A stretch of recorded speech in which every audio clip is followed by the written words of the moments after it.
Bienvenue à Strasbourg, une ville posée entre la France et l'Allemagne où les deux cultures se mélangent vraiment bien. Au cours des 3 prochains jours, nous aurons exploré sa riche histoire, savouré sa délicieuse cuisine et découvert son rôle en tant que centre de l'unité européenne. J'espère que vous êtes super excités pour cette expérience incroyable.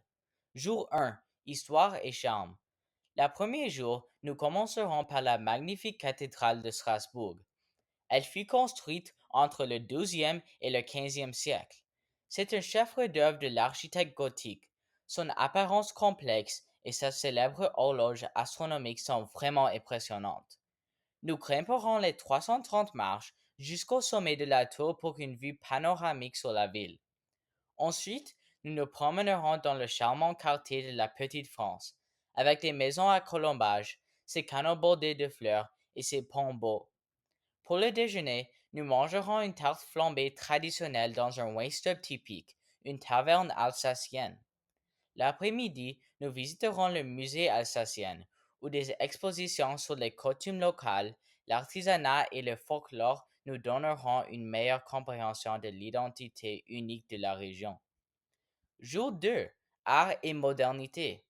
Après une journée riche en histoire, le deuxième jour sera consacré à l'art et à la modernité. Nous commencerons par le Palais Rohan. Construit au XVIIIe siècle, il abrite trois musées fascinants. Au musée des Beaux-Arts, nous admirerons des œuvres d'artistes célèbres comme Botticelli et Rubens. Le musée des arts décoratifs présente des meubles écuits et des tapisseries, tandis que le musée archéologique nous ramènera à l'époque romaine avec ses artefacts anciens. Après que nous aurons appris à propos de l'art et l'histoire, nous nous détendrons avec un pique-nique dans le paisible parc de l'Orangerie, le plus grand espace vert de la ville. L'après-midi, nous embarquerons pour une agréable promenade en bateau le long de l'île, glissant sous des ponts historiques et passant devant des bâtiments modernes du quartier européen, comme le Parlement européen, symbole du rôle de Strasbourg dans la promotion de la coopération européenne. Jour 3, votre choix. Pour notre dernier jour, vous aurez l'occasion de choisir pour votre propre aventure. Nous pouvons prendre un court trajet en train jusqu'à Obernai, une jolie ville médiévale nichée dans la campagne alsacienne.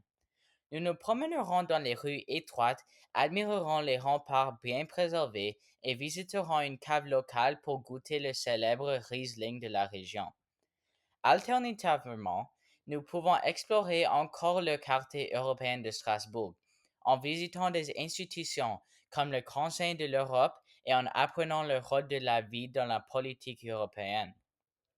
Quel que soit votre choix, nous retournerons à Strasbourg pour faire du shopping de souvenirs. Peut-être en achetant un pretzel fraîchement cuit, une pièce de poterie traditionnelle ou une bouteille de vin local. Pour finir notre voyage, nous mangerons un dîner mémorable au Crocodile, l'un des meilleurs restaurants de la ville. En conclusion, Strasbourg est une ville qui aura été captivée par son histoire, aura ravi par sa cuisine et aura inspiré par sa vision de l'Europe unie. De la cathédrale incroyable aux canaux tranquilles, des artefacts anciens aux institutions modernes, Strasbourg offre quelque chose pour tout le monde. Merci de nous avoir rejoints dans ce voyage. Nous espérons vous voir bientôt à Strasbourg.